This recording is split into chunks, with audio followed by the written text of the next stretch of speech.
it's so much bigger than me. And it's such a great story. And it's how few people really know the history of the area. And what it does is it teaches us about ourselves. It teaches us about the awe and wonder of a wildlife area, but then it also teaches us about greed. When the land speculators came in and realized if they drain this river, they can take what they paid a penny or two per acre, and once it's drained, they could sell it for maybe $10 and make a fortune. And then the realization that we destroyed something that was so beautiful, and then it gave opportunity to other men to come together, and how can we fix this machine that we broke? Because a marsh and an ecosystem is a machine, and we broke it. The Kankakee River has had as many aliases as the cutthroats and counterfeiters that hit out on Bogus Island. Alkiki and Theotiki are just two of the names used by Native Americans to describe the land of the wolf and slow-moving water. In December of 1679, French explorer Sieur de la Salle and his hardy band of 40 paddled from the river source near South Bend to Wilmington, Illinois, where the Kankakee joins the Des Plaines to form the Illinois River. Much of the trek featured swamp on both sides of them for as far as the eye could see. The early voyageurs were known to quip that the Kankakee was as wide as it was long.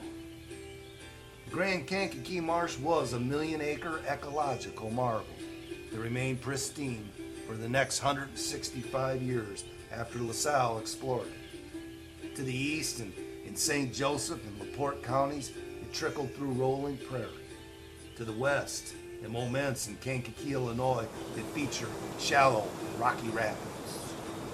But it was the river's midsection, between English Lake and the state line, that many historians claim was the most primitive and panoramic of all. What became of Indiana's Everglades? I thought, okay, there was a nice sizable marsh someplace in northwest Indiana, in Lake County, figured a couple hundred acres of marsh. And I found out later that it was actually hundreds of thousands of acres of marsh, and that it was one of the largest inland marshes in North America. Incredible numbers of every species of waterfowl were common here, and supported literally 400 generations of Native Americans lived off the bounty of the Grand Kankakee Marsh and the waterfowl. Figure out how many, the Native American generation's probably 20, 25 years. And going back, put that into 10,000 years, you get 400 generations. How many have we had since signed the Declaration of Independence? About 8.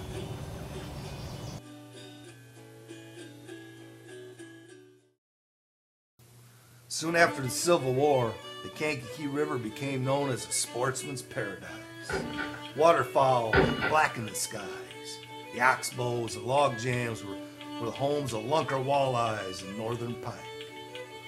The area near Baum's Bridge showcased several hunt clubs, featuring such dignitaries as Grover Cleveland, General Lew Wallace, and President Benjamin Harrison.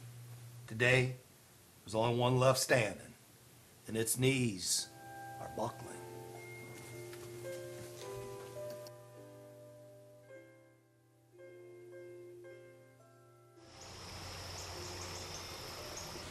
I think we have a unique opportunity with our building to show the past and talk about some of the history and what brought people here. We are working with the University of Notre Dame and Dr. Mark Schur in our archaeological project to do research not only of the past and what happened at this unique archaeological site, but it's also an educational opportunity for people. I'm a student at the University of Notre Dame, and I'm an anthropology major. Been finding a lot of cool stuff. So if you the biggest clamshell so far.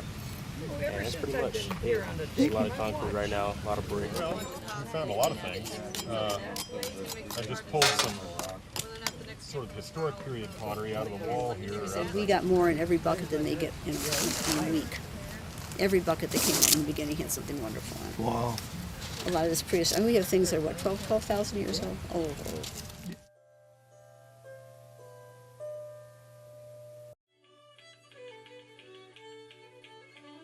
I saw the old river before it was straightened, because it wasn't finished over in that area by Snyder till 1923.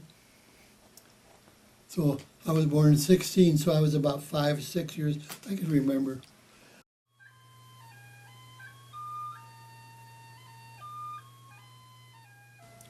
They dug 10 foot deep.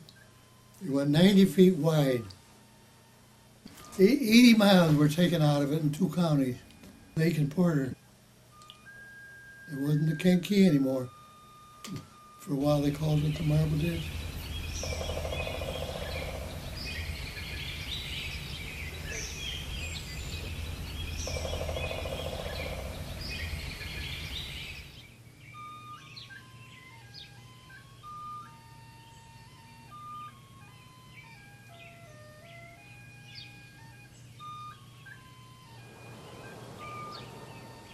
The story of the Kankakee River, I think, is a unique story, and it shows the good and the bad in men, and also it shows and reflects efforts that can be made afterwards to correct the mistake that was made. If nothing's done down here to protect some of these and restore some of these wetlands, a sizable number of wetlands, then a couple decades down the road, then we're going to be worried about what are we going to do with the water down here. So what I hope to do is convince everybody that a wetland restoration project is a better use of tax dollars than simply a project to store water.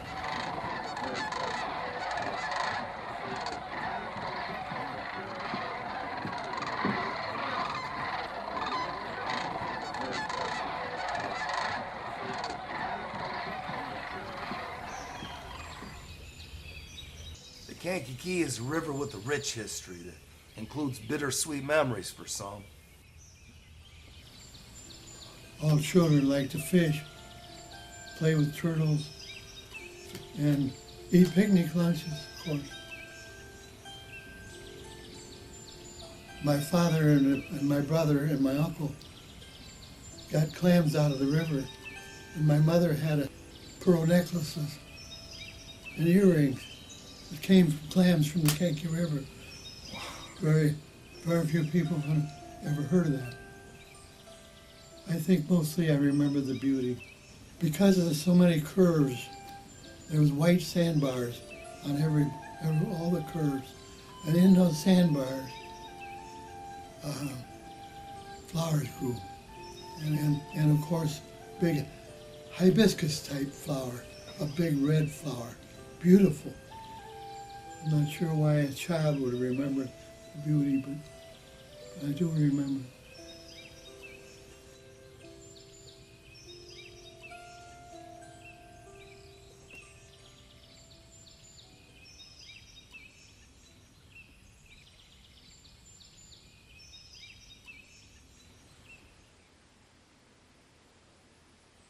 And it was the beauty of northern Newton County that reminded developers of a region of their native Czechoslovakia.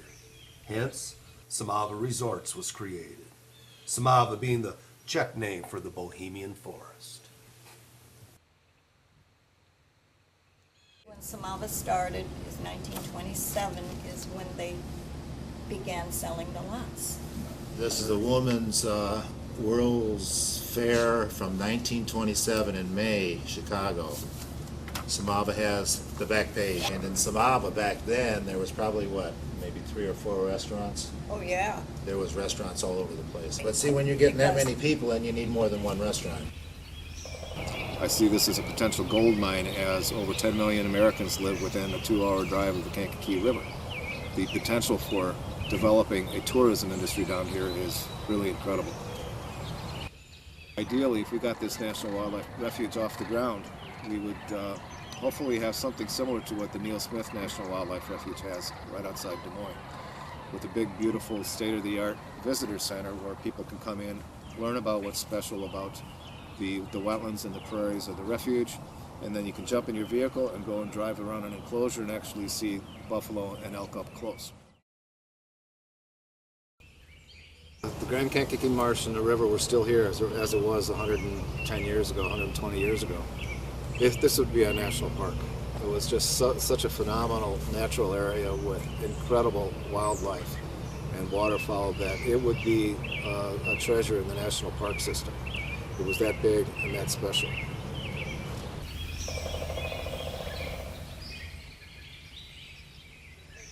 This 10-minute short is but a tip of the glacier that helped form the Kankakee River 17,000 years ago. Please help us to make a full feature documentary film.